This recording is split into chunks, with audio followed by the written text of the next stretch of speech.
안녕하세요. 얼마 전 남편과 이혼하고 아들을 홀로 키우고 있는 싱글맘입니다.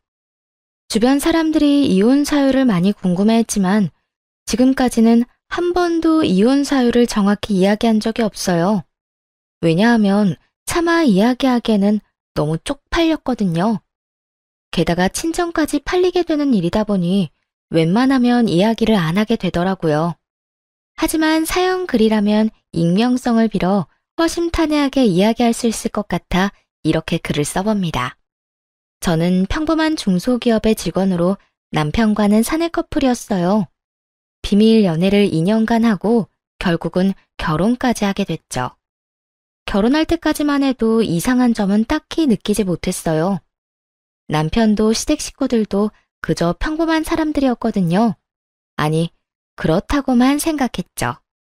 그러나 결혼 후 2년째 되던 해 친정오빠의 첫째 아들, 그러니까 제 첫 조카의 돌잔치를 하게 된 이후부터 시댁 사람들이 어딘가 이상하다는 위화감을 느끼기 시작했어요. 오빠, 우리 귀여운 조카 돌잔치는 어디서 하기로 했어? 우리는 사람 많이 안 부르고 직계 가족들만 모셔서 호텔 레스토랑에서 식사 대접하기로 했어. 손님들 다 오셔봐야 우리까지 합쳐도 10명밖에 안 되니까 좀 비싸더라도 그곳에서 하기로 했지. 정말? 그 호텔 나도 아는데 엄청 비싸다고 소문 들었거든. 한 번도 안 가봤는데. 근데 돌잔치로 괜찮겠어? 너무 비싼 건 아니고? 식사 대접하고 간단한 돌잡이 정도 하는 건데 뭐. 이왕 대접할 거면 그래도 좀 괜찮은 곳으로 하는 게 좋지. 어르신들한테 얼굴 보여주는 게 목적이니까. 오빠는 편하게 얘기했지만 사실 그 호텔 코스 요리는 1인당 14만 원 정도 하는 가격이 사악한 곳이었어요.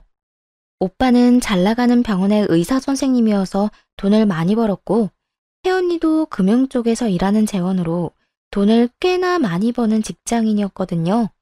그러니 저 정도 금액도 감당할 수 있었던 거겠죠. 사실 저희 집에서는 제가 가장 평범했어요. 오빠는 의사, 부모님은 교사셨고 그에 비해 전 중소기업에 다니는 평범한 직장인이니 어릴 때부터 열등감을 느끼지 않을 수가 없었죠. 그렇지만 나이가 30쯤 되다 보면 가족에게 그런 열등감을 느끼는 게 얼마나 쓸데없는 일인지를 잘 알게 돼요. 오빠에게 저는 그저 귀여운 막내 동생일 뿐이고 저에게 오빠는 기대기 좋은 듬직한 오빠일 뿐이니까요. 그리고 친정 부모님 역시 제가 평범한 회사원이라고 해서 나쁘게 말한 적은 한 번도 없어요. 나쁜 일만 안 하며 살면 된다 라고 생각하시는 분들이었거든요. 다른 사람들은 저의 모든 것을 가족과 비교하며 낱낱이 평가했지만 정작 가족들은 단 한 번도 그런 식으로 비교한 적이 없었어요. 차별을 한 적도 없었죠. 그리고 오빠에게 해준 것만큼 저에게도 해주셨고요. 아니, 오히려 저에게 더 많은 걸 해주려고 노력하신 걸 알아요. 그걸 알기에 열등감이 찌든 사람이 되는 것만은 피할 수 있었다고 생각해요. 그래서인지 한 가지 중요하게 생각하는 건 바로 오빠나 부모님을 따라하려고 애쓰지 말자는 거예요. 오빠가 이렇게 돈을 많이 쓰는 걸 보면서 이전에는 마냥 부러워했다면 이제는 어느 정도 즐길 수 있게 됐죠. 언제 또 14만 원짜리 코스 요리를 즐겨보겠어요. 이럴 때 한 번씩 느껴보는 거죠. 돈 잘 버는 오빠와 가족을 돕다는 건 제 인생이 편해지는 것은 아니더라도 제 인생에도 즐길 거리가 많아진다는 것을 의미하거든요. 오빠 말대로 양가 직계 가족들만 왔더군요. 더 많은 사람을 초대할 수도 있었는데 일부러 직계 가족만 모였다고 했어요. 대신 다른 가족들에게는 작은 선물을 돌리는 걸로 대신하겠다고 하면서요. 성대하게 하는 것보다 이런 방법도 실속 있고 좋아 보이더라고요. 그렇게 식사를 하고 나오는 길에 남편에게 말했죠. 우리는 돌잔치 할 때 검소하게 하자. 오빠네야 많이 버니까 그렇게 좋은 곳에서 할 수 있지만 우리가 그 정도 돈 쓰는 건 정말 낭비거든.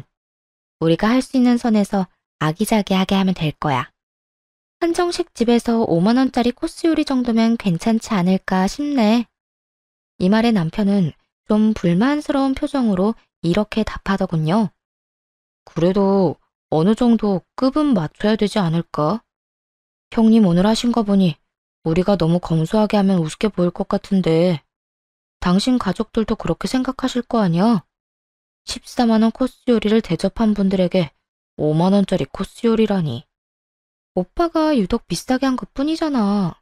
그렇게 따지면 모든 사람들 돌잔치 비용이 상향 평준화되고 말걸? 솔직히 다른 사람들 돌잔치도 이만큼 비싼 건 아니잖아. 아무리 그래도 솔직히 14만 원 대접받아 놓고 5만 원은 너무하잖아. 못해도 10만 원 정도는 해야. 항상 내가 얘기하지만 우리 오빠가 그렇게 비싸게 했다고 해서 우리까지 그렇게 할 필요는 없어. 잘못하면 진짜 우리 가랑이 찢어진다. 우리는 우리 사정에 맞게 하면 돼. 일부러 우스갯소리를 하며 남편에게 말했어요. 30년을 가족과 함께 살았는데 저라고 그런 기분을 안 느껴봤겠나요? 누구보다 제가 제일 잘 알아요. 하지만 오빠는 그런 걸로 우리를 우습게 볼 사람은 아니었거든요. 부모님이 저희를 그렇게 키우지 않았으니까요. 그리고 언제든 도와달라고 하면 도와주실 분이라는 것도 알고 있거든요. 그런데 남편의 표정은 안 좋더군요. 그런 걸 받고 나서 검소한 돌잔치를 하는 건 비교가 된다고 생각했나 봐요. 아직 몇 개월의 시간이 남아 있었으니까 우리는 천천히 생각하기로 했어요. 그때가 돼서 결정하면 되겠다 싶었죠. 그런데 남편이 시모에게 친정 오빠네 돌잔치에 대해 이야기한 것 같더라고요. 시댁에 간 날 시모가 이런 이야기를 하더라고요. 예, 우리도 그 호텔에서 하자. 그 호텔이 그렇게 음식이 잘 나온다며? 그리고 고급지고. 솔직히 첫 손주인데 그 정도는 해줘도 되는 거 아니니? 어머님, 거기는 돈이 너무 많이 들어요. 저희가 하기에는 좀 버거운 곳인 것 같아요. 싫어, 얘. 나는 거기서 하고 싶다. 너희 오빠도 거기서 했다면서? 그런데 왜 우리는 못해? 못한다기보다 저희 사정에 맞추자는 거죠. 그리고 오빠가 한 곳이 아무리 좋다고 해도 굳이 우리가 따라할 필요도 없고요. 그리고 솔직히 인당 14만 원은 좀... 난색을 표하자 시모가 소리쳤어요. 솔직히 너희 친정보다 우리 시댁이 못한 게 뭐가 있니? 너희 친정에서 할 수 있으면 우리도 할 수 있는 거야. 나는 무조건 거기가 좋다. 사람들한테 설명하기도 얼마나 보기 좋니? 그런 건 허풍이라고 아무 쓸모도 없는 허세일 뿐이라고 말씀드리고 싶었지만 그런 말을 꺼내기가 쉽지 않더라고요. 대신 시모에게 최대한 설명을 하려고 노력했어요. 어머님, 그런 건 형편에 맞게 하는 거예요. 저희가 친정 오빠처럼 돈을 많이 버는 건 아니잖아요. 그렇다고 돈을 엄청 못 버는 건 아니지만 각자 사정에 맞춰서 하면 된다고 생각해요. 그렇지만 이런 말은 시모의 귀에서 튕겨져 나올 뿐이었어요. 무조건 그 호텔에서 하자는 시모를 보며 남편에게 눈치를 줬죠. 제 말은 듣지를 않으니 나서서 어떻게 좀 해보라고요. 시모를 달래든지 설득을 하라고 말이죠. 그런데 남편은 눈을 피하더군요. 시모 역시 계속 같은 주장만 해댔고요. 결국은 한숨을 쉬면서 시모에게 말했죠. 어머님이 그렇게 원하시면 한 가지 방법이 있긴 해요. 친정 시댁분들 다 같이 돌잔치를 하는 게 아니라 친정 따로, 시댁 따로 돌잔치를 하는 거죠. 제 식구는 제가 해결하고 시댁 식구들은 남편이 해결하는 방향으로요.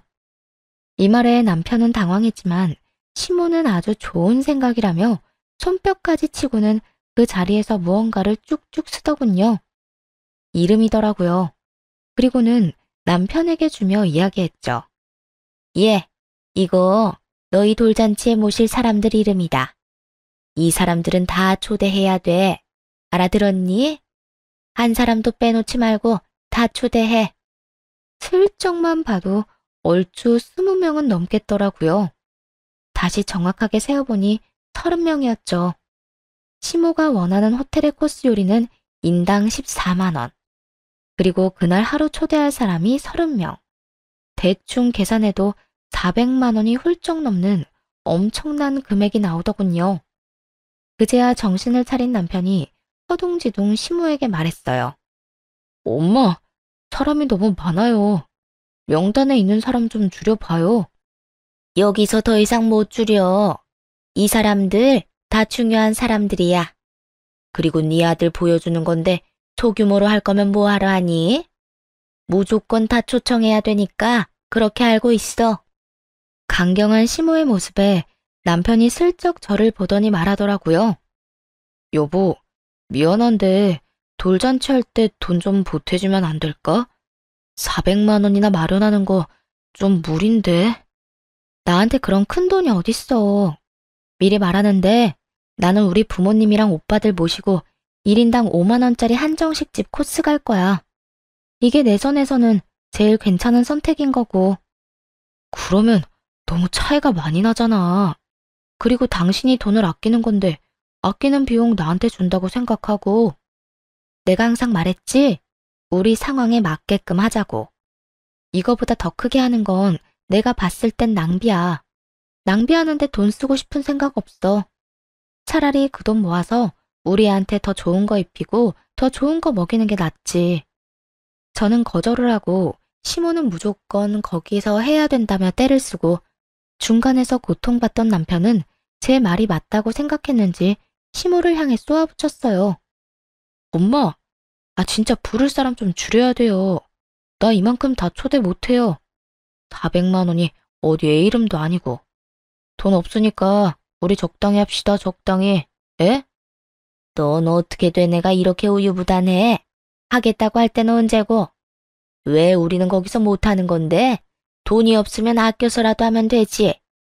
시모는 남편 말에 화를 내며 곤란한 표정을 지었지만 남편의 선택을 번복할 수는 없었어요. 남편은 본인 생각에 필요 없는 사람들은 다 빼버리더니 딱 모실 사람만 간추렸어요. 그리고 결국 저처럼 1인당 5만 원짜리 한정식 코스를 가기로 하더라고요. 친정 반응은 괜찮았어요. 분위기도 괜찮았고 음식 맛도 괜찮았거든요. 5만 원짜리라고 나쁘게 생각하는 사람은 아무도 없었어요. 다들 무척 좋아해줬죠. 그런데 시댁 쪽 상황은 조금 달랐어요. 시모가 여전히 안 좋은 표정으로 분위기를 망치고 있으니 모든 사람들이 시모 눈치만 보더군요. 시모는 돌잔치가 끝났는데도 혼자서 씩씩대며 말도 하지 않았어요. 여전히 분한가 보더라고요. 그 1인당 14만 원짜리 호텔 코스 요리를 다른 사람들에게 선보이지 못한다는 것 자체가 자존심에 상처를 준 거라고 생각하더군요. 아마 시모도 알았을 거예요. 그런 당신의 생각 자체가 허세고 낭비라는 것을 알면서도 시모는 그 덧없는 것에 그렇게 매달리더라고요. 그렇게 돌잔치는 끝이 났어요. 친정 쪽에서는 아이의 미래를 위해 축복을 해주고 덕담을 해주었지만 시댁 식구들은 가라앉은 시모의 표정 때문에 제대로 된 축복도 대화도 나누지 못한 채 체할 것 같은 분위기에서 밥만 먹고 헤어졌어요. 왜 우리 오빠를 그렇게 따라하려고 했을까요? 남편도 그렇지만 시모도 말이에요. 그런데 시모와 남편의 친정 따라하기는 그 후에도 계속되었어요. 형님, 혹시 주식하십니까? 남편은 친정 오빠의 일거수일투족에 관심을 갖는 일이 많았는데 어느 날 주식 투자하는 걸 보게 되었나 봐요. 요즘 좀 공부하고 있어. 남는 돈으로 재테크나 해볼까 하고 말이지. 그렇군요. 혹시 어떤 종목 사셨나요? 추천할 만한 거 있으세요? 나? 나 시작한 지 얼마 안 돼서 내가 남한테 알려줄 정도의 수준은 아닌데. 에이, 우리 사이에 그게 무슨 섭섭한 말씀이세요? 살짝만 보여주세요. 어떤 거 샀는지. 그때 남편은 오빠가 산 종목을 그대로 샀더라고요. 원래는 주식을 한 적도 없는 사람이었는데 오빠가 주식한다니 대뜸 어플을 깔고 돈을 붓더라고요. 아무래도 걱정이 되어서 한마디 했죠. 주식 같은 거 남 따라 하면 안 돼. 그러다 진짜 쪽박차. 괜찮아, 괜찮아.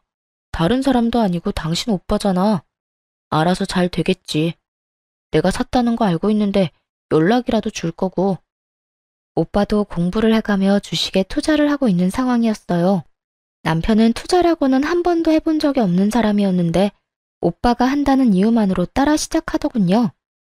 전 분명히 말렸어요. 하지 말라고, 아무나 하는 거 아니라고. 잘 모르면서 시작하면 안 된다고 말했죠. 아니나 다를까 귓등으로도 안 듣더라고요. 자기랑 우리 오빠가 뭐가 다르길래 왜 자기는 못하냐고 그런 말만 할 뿐이었죠. 그런데 시모는 더 심했어요. 저희 친정엄마를 따라하려고 열심히 노력하더라고요. 노후 대책의 일환으로 월세를 받을 수 있는 건물을 하나 구매하셨거든요. 그런데 시모가 어디서 그 이야기를 들었는지 자기도 노후 대책을 위해 건물을 하나 사야 되겠다며 허름한 건물을 하나 샀더라고요. 그걸 보고도 뭐라고 하진 않았어요. 뭐라고 하겠어요? 자기 돈 쓰는 거 자기 자유고 경고는 미리 다 했다고 생각했죠. 그렇게 몇 달이 지나서 이번엔 친정아버지의 생신날이 되었어요. 친정에서는 돈을 모아서 아버지 생일에 여행을 가기로 한 상황이었죠. 해외여행을 가려면 돈이 많이 필요한데 저와 오빠는 결혼 전부터 모으고 있던 통장이 하나 있었거든요. 매달 5만 원씩 꼬박꼬박 넣어서 지금은 500만 원이 된 통장이 하나 있었죠. 그리고 거기에 오빠가 1000만 원 정도를 더 보태고 친정 부모님이 나머지 금액인 1500만 원을 더 보태서 어른 6명과 아이 둘이 여행을 가게 된 거예요. 솔직히 저는 결혼 전부터 모은 그 통장을 제외하곤 따로 돈을 내진 않았어요. 저와 남편 몫을 부모님이 내주셨거든요. 그렇게 6박 8일 동안 유럽 여행을 다녀왔죠. 정말로 돈 한 푼 안 내고 해외 제대로 다녀온 거죠. 그런데 다녀온 뒤가 더 문제였어요. 예, 너희 외국 놀러 갔다 왔다며? 어떻게 돈을 그렇게 함부로 쓸 수가 있니? 돈이 넘쳐나니? 그리고 친정 어르신들만 모시고 갔다 왔다니 이게 대체 무슨 짓이니? 어머님, 그게 아니고 친정아버지 생신이라 오래전부터 모아둔 돈을 털어서 갔다 온 거예요. 그리고 저희는 돈 많이 안 냈어요. 두 사람 가는데 250만 원만 내고 갔다 왔으니까요. 돈을 많이 내든 적게 내든 너 생각하는 게 너무 웃기구나. 결혼 전부터 모아둔 돈도 결혼하면 부부 공동돈이야. 둘이서 같이 써야 하는 건데 왜 너희 집에만 쓰니? 왜 친정에만 돈을 써? 어머님, 친정에만 돈을 쓴 게 아니라 친정 아버지 생신이라 오빠가 여행을 가자고 한 거예요. 그리고 저희는 쓴 돈도 거의 없다니까요. 입에 침이라도 바르고 거짓말을 해. 어떻게 해외여행 가는데 돈을 안 내고 다녀와? 너는 항상 보면 그렇게 친정만 챙기더라. 친정에서 비싼 거 좋은 거 하니까 항상 친정만 챙기고 싶어? 말이 안 통하더군요. 아무리 아니라고 해도 시모 귀에는 들리지가 않는 모양이었어요. 남편에게 눈치를 줬더니 남편이 시모를 말리기 시작하더군요. 그렇지만 그것도 얼마 가지 않았어요. 시모는 더 크게 짜증을 내며 화를 냈어요. 진짜 너무하는구나. 우리를 어쩜 이렇게 홀대할 수가 있어? 친정에서 비싼 거 해준다고 친정만 챙기는 건 너무한 처사 아니니? 그러면 우리도 이번에 해외여행 보내주렴. 만약 우리도 돈을 내고 다녀왔다면 시모에게도 그렇게 해줄 수 있다고 생각해요. 그런데 저희도 끼어서 간 거고 돈도 제대로 내지 않았잖아요. 6박 8일 유럽 여행에 250만 원만 내고 갔다고 하는 것도 안 믿을 거고요. 게다가 가서 쓴 경비도 모두 저희 오빠와 부모님 돈이었단 말이에요. 그랬으니 우리도 갈 수 있었던 거였고요. 지금 그 코스 그대로 4명이 가자고 한다면 그건 불가능하다고 생각했어요. 일단 돈이 안 되니까요. 그런데 시무를 달래던 남편놈이 갑자기 뜬금없는 말을 꺼내더군요. 여보, 우리도 어머니 데리고 갔다 오자. 어머니 저렇게 원하시는데 우리가 계속 무시할 수도 없잖아. 무시하는 게 아니라 우리가 능력이 지금 안 되잖아. 친정에서 갈 때도 우리 정말 못만 갔어. 내가 결혼 전부터 모아놓은 돈 겨우 250만 원만 주고 둘이서 1000만 원치 놀고 왔다고. 그래도 이렇게 원하시는데 계속 거절하는 것도 아니지. 우리 부모님도 매번 보내달라는 거 아니잖아. 이건 당신 친정을 떠나서 그냥 내가 해드리고 싶은 거야. 그래? 그럼 당신이 해드리면 되겠네. 난 못 가니까 당신이나 두 분 모시고 갔다 오던지. 나라도 여행에 드는 돈 줄여야 되지 않겠어? 당신 돈으로 잘 다녀와. 야, 니년이 지금 정신이 있긴 해? 왜 우리 귀한 아들한테 다 넘기려고 하는데? 너도 같이 가서 해외여행 경비 절반은 네가 내야지. 당연히 그래야 하는 거 아니니? 전 그만큼 큰 돈 낭비할 생각 없어요. 가고 싶으신 분들만 가세요.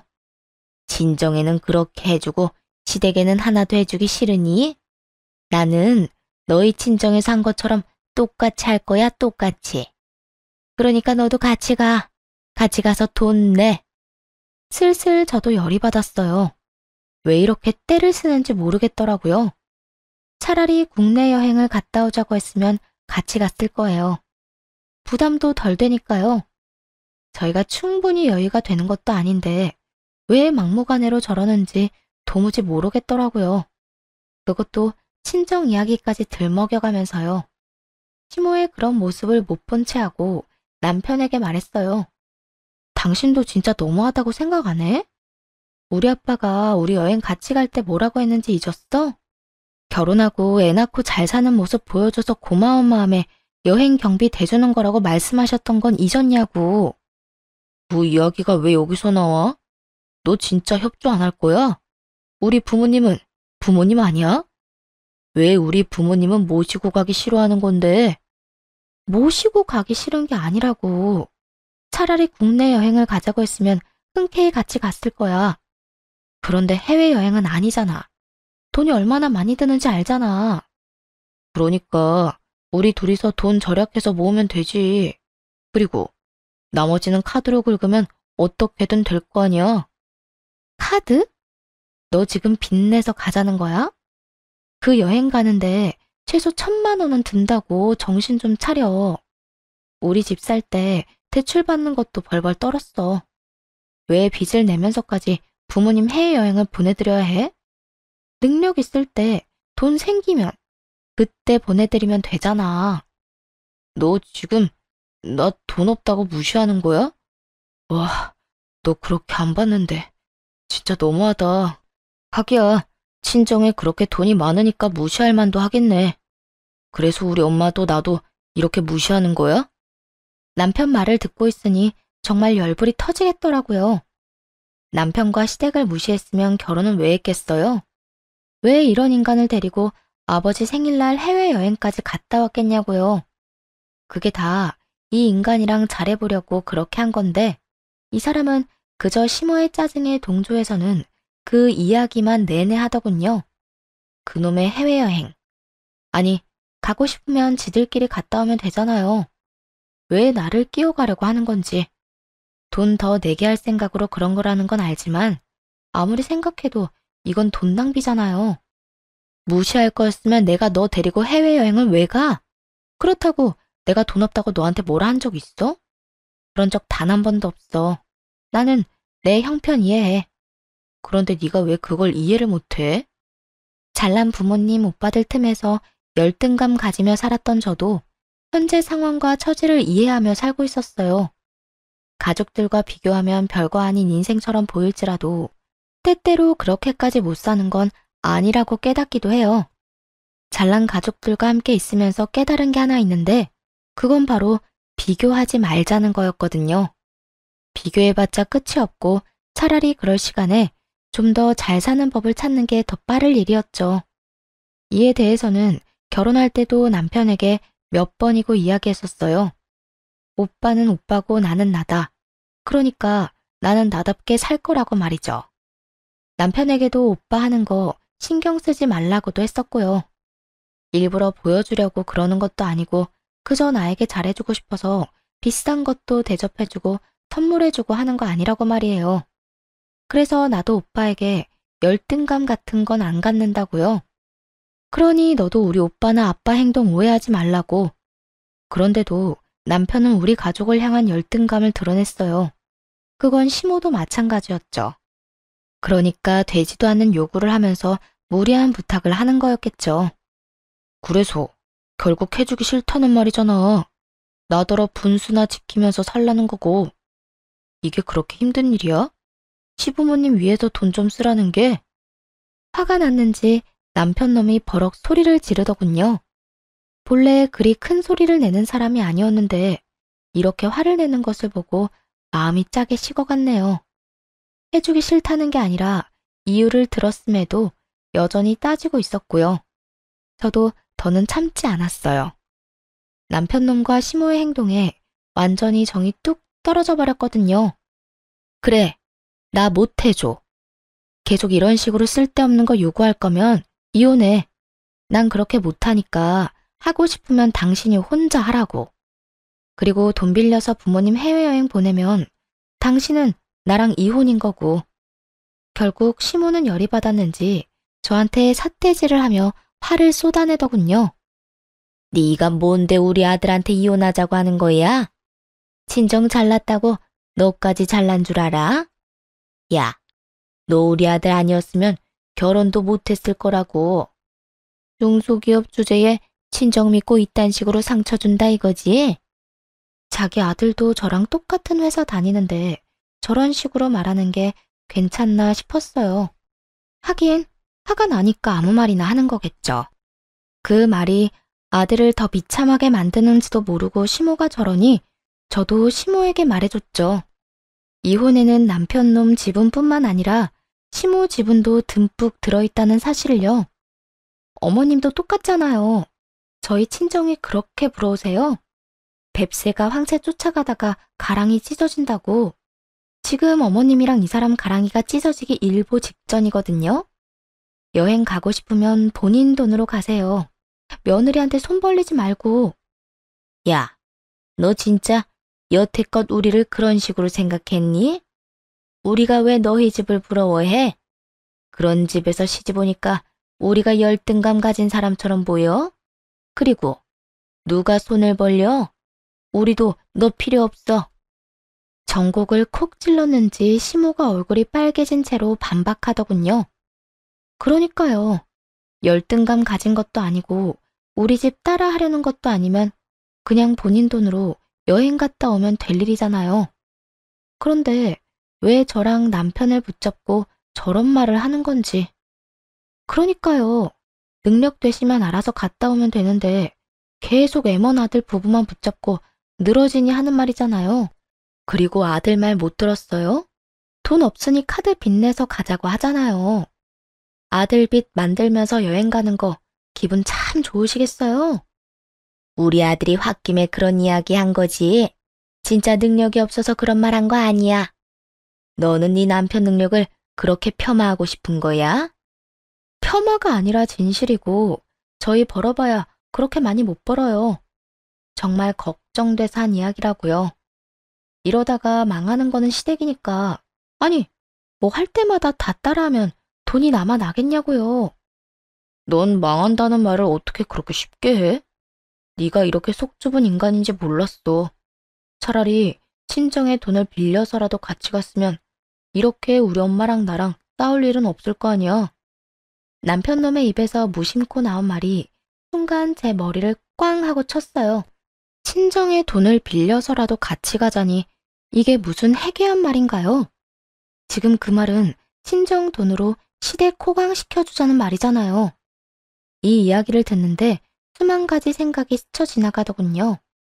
남편놈이 필사적으로 오빠와 아빠를 따라하려고 했던 것이 열등감 때문이라고 생각했는데 그게 아니었을 수도 있다는 생각이 들었어요.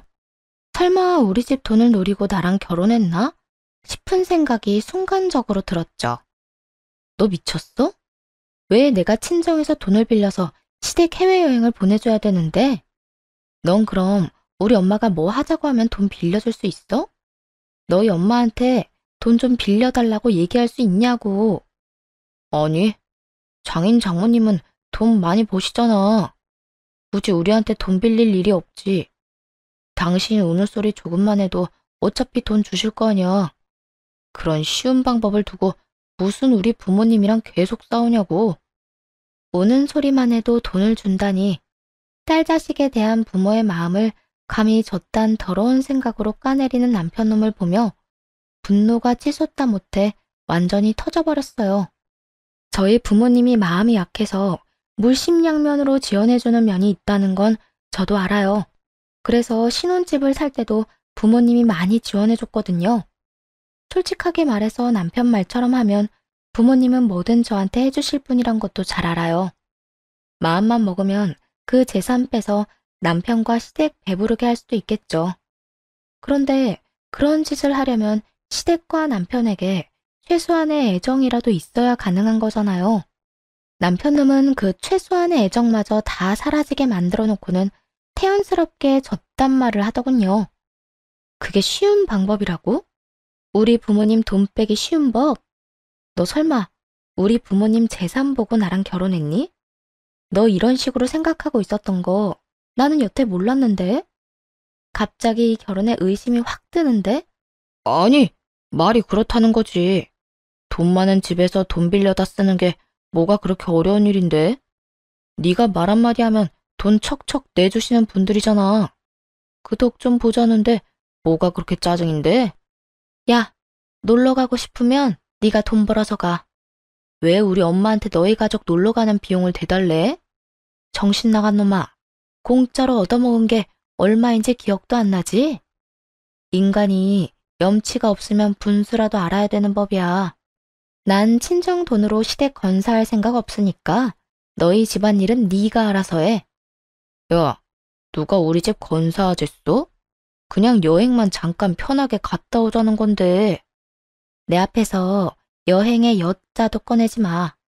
네가 우리 집 어떻게 생각하는지 잘 알았으니까. 애는 내가 데리고 가서 친정에서 키울 거니까 그렇게 알아. 너한테 친권, 양육권 갈 일 없으니까 괜한 기대하지 말고. 치열하고 힘든 과정이 될 거라고는 생각했어요. 시모와 남편이 양육비를 주는 것에 협조적이지 않아서 애를 데려가려고 생각하고 있더군요. 하지만 애가 2돌 정도인 데다가 제 형편이 더 유리한 상황이라 결국 제가 데려왔죠. 신혼집도 결국 팔아야 했어요.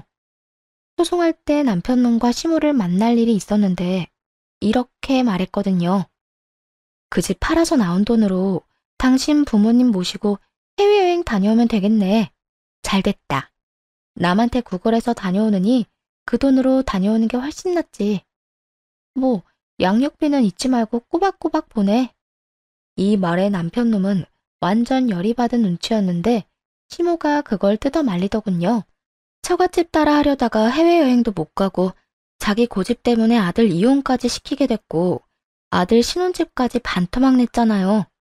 그런 와중에 또다시 해외여행 운운하며 가자고 할 수는 없는 노릇이었겠죠. 아들이 가시밭길을 걸어가는 걸 직접 보고 나서야 철이 든 시모를 보니 우습기 짝이 없었어요. 오빠가 소개해준 변호사가 능력이 좋아서 그런지 모르겠지만 이혼 과정은 굉장히 빠르게 지나갔어요. 그리고 저에게 상당 부분 유리하게 나오기도 했고요. 그렇게 이혼을 하고 저는 친정으로 돌아왔죠. 친정오빠는 이러한 사연을 알고 한숨만 푹 쉬더군요. 그러면서 저한테 미안하다고, 우리가 이혼한 게 자기 때문인 것만 같다고 계속 자책하는 거예요. 오빠가 무슨 잘못이 있겠어요? 저하고 전 남편한테 더 좋은 거 해주고 싶어서 이것저것 챙겨주려다가 괜히 불똥 튄 것 뿐이죠. 이건 모두 자기 열등감 알아서 다스리지도 못하고 친정 부러워서 친정에서 하는 것만 그대로 따라하며 친정 덕이나 보려고 했던 전 시댁과 전 남편의 탓이잖아요. 그걸 오빠 탓으로 돌리고 싶은 마음은 조금도 없었어요. 오빠가 일부러 전 남편놈 목까지 내줘가며 간 해외여행이 조금 짜증나고 후회될 뿐이었죠. 그때 찍은 사진들은 전부 잘 나왔는데 거기에 전 남편이 꼽살이 끼듯 껴있었으니 그 사진첩만 봐도 열불이 다 날 지경이었거든요. 이혼하면서 받은 돈과 아버지가 지원해주신 돈으로 작은 집을 사서 아이와 함께 들어갔어요. 초반에는 친정에서 지냈지만 다 큰 딸이 손녀까지 데리고 와 있으니 보기가 좀 그렇더라고요. 그래서 친정집 근처에 집을 하나 얻었어요. 일할 때는 친정 부모님이 아이 등하원을 시켜주시고 퇴근하면 아이 데리고 와서 함께하고 생활은 그렇게 안정되기 시작했지만 전 시댁은 전혀 달랐죠. 들어보니 내리막길을 향해 굴러떨어지고 있었거든요. 얼마 전에 오빠에게 투자한 거 어떻게 됐냐고 물었었는데 그러더라고요. 그때 투자한 거 예전보다 떨어져서 회수한 지 오래고 지금은 안정적인 종목에만 집중하고 있다고 하더라고요. 그 말을 들은 이후 며칠 안 돼서 전 남편에게 연락이 왔어요. 야, 너희 오빠가 나 속인 거지? 내가 투자하던 거 지금 완전 싹 날아갔는데? 이거 어떻게 된 거야? 어떻게 책임질 거냐고. 갑자기 전화해서 뭔 미친 소리야? 우리 오빠가 언제 너한테 투자하라고 했어? 네가 네 손으로 투자했잖아. 책임? 네 스스로 한 짓인데 책임을 왜 남한테 지어? 내가 투자 시작한 게 너희 오빠 때문이잖아. 시작할 때 알려줬으면 팔 때도 알려줬어야지. 너희 오빠 투자 사기로 신고해버릴 거야. 신고? 무슨 명목으로 신고할 건데? 오빠한테 물어서 산 종목이 휴지 조각 됐다고 신고할 거야? 아님 우리 오빠가 그거 팔 때 연락 안 해줬다고 신고할 거야? 애초에 잘 모른다고 안 알려주려던 거 졸라서 알아낸 건 너잖아. 오빠는 적당한 시기에 팔아서 큰 돈을 벌지는 못했어도 그래도 수익은 어느 정도 냈다고 했어요. 방어에 성공했고 원금은 살렸으니 실패한 건 아니었죠. 그리고 그 종목을 팔았을 때는 저와 전 남편의 이혼 소송이 한창 진행 중이던 때였고요. 알려주지 말고 할 의리조차 다 사라진 상황이었죠. 하지만 오빠만 따라하던 전 남편 놈은 고수익 고위험 투자인 걸 알면서도 제대로 된 시기에 팔지 못했고 원금마저 크게 손실봐야 했어요. 그 종목 주식을 확인해보니 거의 절반이 날아간 것 같더라고요. 게다가 그 뒤에 저와 이혼하며 재산 분할 받은 돈으로 물타기 투자를 하면서 더 많은 돈을 잃은 거고요. 내가 당신 오빠만 아니었으면 주식 같은 거 손도 안 댔을 거야. 왜 옆에서 바람을 불어넣어서 돈을 다 날리도록 만들어? 너희 친정 오빠도 쪽박 찼지? 오빠는 방어 성공하고 다른 종목 매수 중인데? 으이그 인간아, 주식 시작한 것부터 우리 오빠 탓이 하고 싶었어? 네가 우리 오빠 하는 거 다 따라하던 거 내가 모를 줄 알아? 내가 분명히 너 주식 시작할 때 하지 말라고 경고했지. 무시하고 손댔다가 피본 주제 어디서 남 탓이야? 오빠가 그래도 원금 보전하며 팔았다는 이야기를 들은 전 남편 놈은 욕을 퍼붓더니 전화를 뚝 끊더군요. 집도 날리고 넣었던 주식도 다 날리고 하니 열이 받을 대로 받은 모양이죠. 그러더니 전화해서 저딴 미친 소리를 해대는 거고요. 지가 잘못해놓고 또 우리 친정 탓. 애초에 따라한 건 자기면서 왜 우리 가족들 탓으로 돌리냐고요. 진짜 다시 전화해서 욕을 한 사발 해주려다가 겨우 참았어요.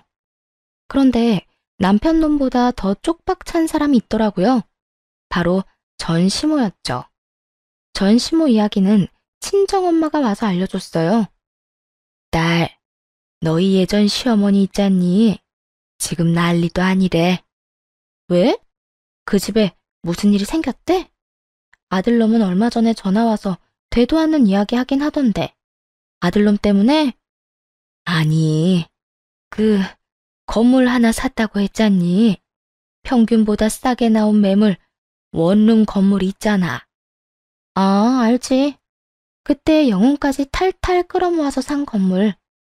엄마가 산 건물 사고 나서 얼마 뒤에 따라서 산 거 말하는 거지? 그래, 그거. 너무 싸서 나는 좀 이상하다 싶어서 제껴놨었는데 너희 전 시어머니가 그걸 사갔었거든. 근데 그거 지금 완전 난리 났어. 왜? 건물이 무너지기라도 했어? 무너지긴. 그거 지금 완전 헐값에 내놨더라고. 살 때 3분의 1도 안 되는 가격으로. 뭐? 그 욕심 많은 사람이 그럴 리 없는데? 그래서 내 친구 중에 한 명이 가서 살펴봤는데 보고 와서는 고개를 절레절레 내줬더라. 고쳐야 할 곳이 너무 많은 데다가 너무 오래돼서 보수할 곳 천지더래. 그동안 보수도 안 하고 월세를 받았단 말이야? 완전 똥배짱이네. 그러니까 월세를 많이 높이기에는 방 상태가 영 안 좋아서 새 세입자가 안 들어올 거고, 그러자고 보수를 하자니 돈이 한두 푼 드는 게 아니고, 둘러보는데 사람 살고 있는 곳이 세 곳뿐이었다고 하더라고.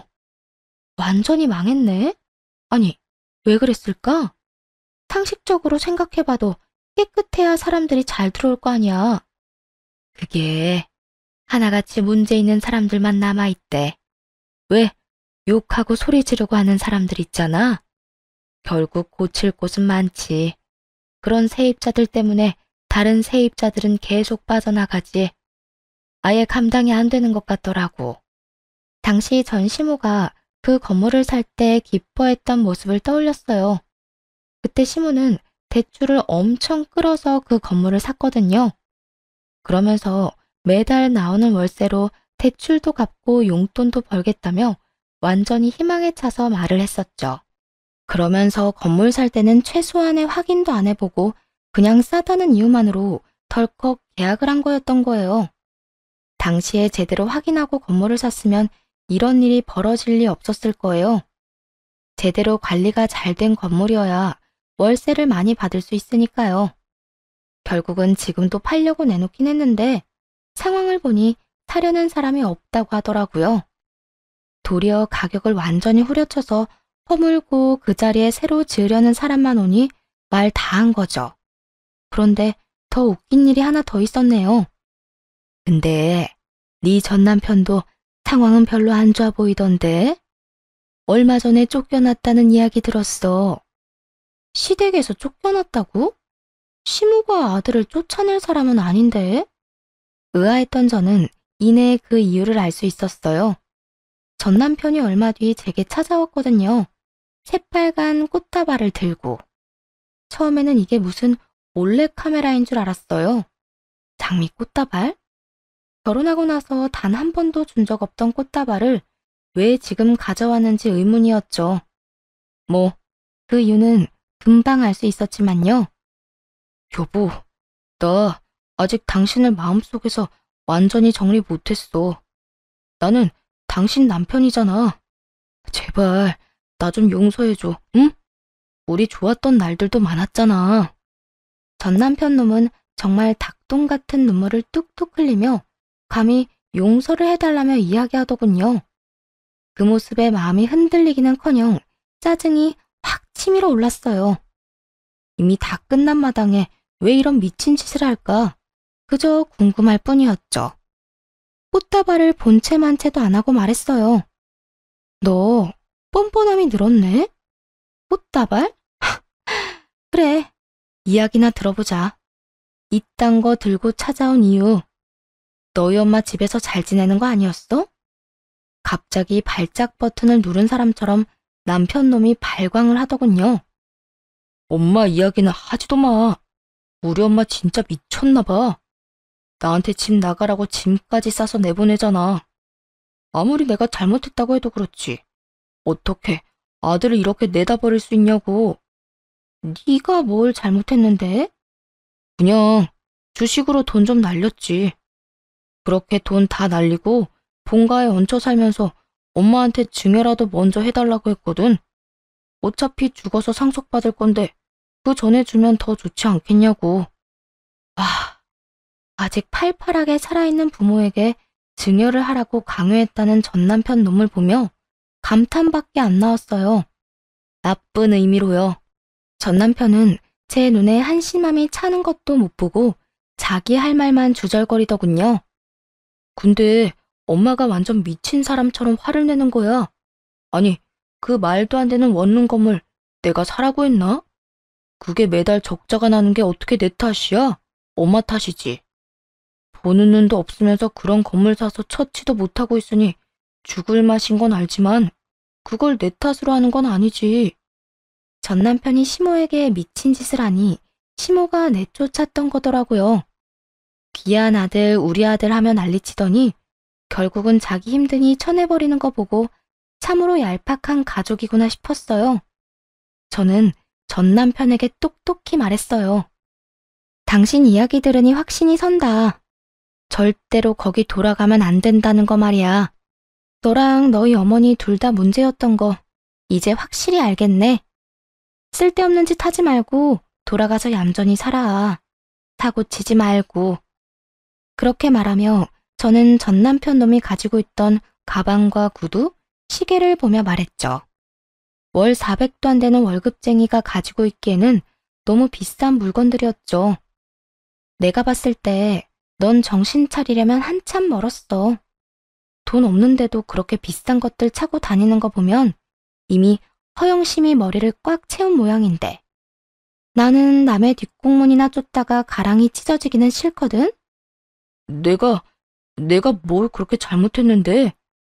나도 떵떵거리면서 살고 싶었어. 비싼 거 먹고 해외여행 다니면서 돈 쓰고. 그렇게 살고 싶어서 따라한 게 잘못이라고? 네가 진짜 그렇게 살고 싶었으면 차라리 투잡을 뛰거나 승진에 힘을 쏟았어야지. 그것도 아니면 더 돈이 될 만한 직장을 찾아 이직을 했어야지. 넌 노력 하나도 안 하고 잘 사는 사람 흉내만 내고 싶었던 거잖아. 그게 뭐 어때서? 돈 벌어서 메꾸면 되는 거잖아. 내가 직업이 없는 것도 아니고. 넌 그걸로 끝이겠지. 근데 네가 만든 빚은 누가 책임져? 다른 사람들 보여주려고 과시용으로 한 행동들이 다 네 발목을 붙잡는 늪이라는 생각은 안 했나 봐. 봐! 지금도 그 늪이 네 발목 붙잡고 지옥에 끌고 가고 있는데? 그 말에 전 남편 놈이 아무 말도 못하고 바닥만 쳐다보더군요. 여기까지 와서도 못 고치는 사람들은 못 고치는 거더라고요. 이혼 부부가 왜 이렇게 많게요? 이렇게 고집만 세서는 스스로 바꿀 생각이라곤 추호도 없는 인간들이 엄청 많거든요. 게다가 고쳐야 할 사람이 하나도 아니고 둘이라면 차라리 포기하고 헤어지는 게 맞죠. 뭐하러 고쳐줘요? 내 인생 살기도 바쁜데. 어쨌든 전 남편 놈은 이 말에 충격을 받은 건지 어쩐 건지 한숨을 쉬며 떠나갔어요. 본가에서 쫓겨났다고 들었는데 아마 전 시모와 따로 살고 있겠죠. 그 뒤에 들은 소문으로는 시모가 쫓아낸 아들놈을 찾고 있다는 소식이었어요. 증여나 해달라며 난리 떨던 아들놈을 쫓아내긴 했지만 집에 돈 벌어다 줄 사람이 없잖아요. 수입이 없으니 그제야 아들놈을 찾으러 다니는 것 같더라고요. 건물은 여전히 팔지도 못하고 말이죠. 그래도 조만간 헐값이라도 팔 생각인 것처럼 보이긴 하더라고요. 금액이 점점 낮아지는 걸 보니 저는 한 차례의 결혼과 이혼을 통해서 뱁새가 황새 따라가다가 가랑이가 찢어지는 걸 두 눈으로 확인했어요. 옛말에 틀림말 없다는 걸 또 알게 됐네요. 행복은 우리 안에 있는 거지 남에게서는 절대로 찾을 수 없다고 생각해요. 앞으로도 욕심 부리지 말고 제 형편에 맞는 행복을 찾으려고요. 쓰다 보니 글이 길어졌네요. 긴 글 읽어주셔서 감사합니다. 즐거운 하루 되세요.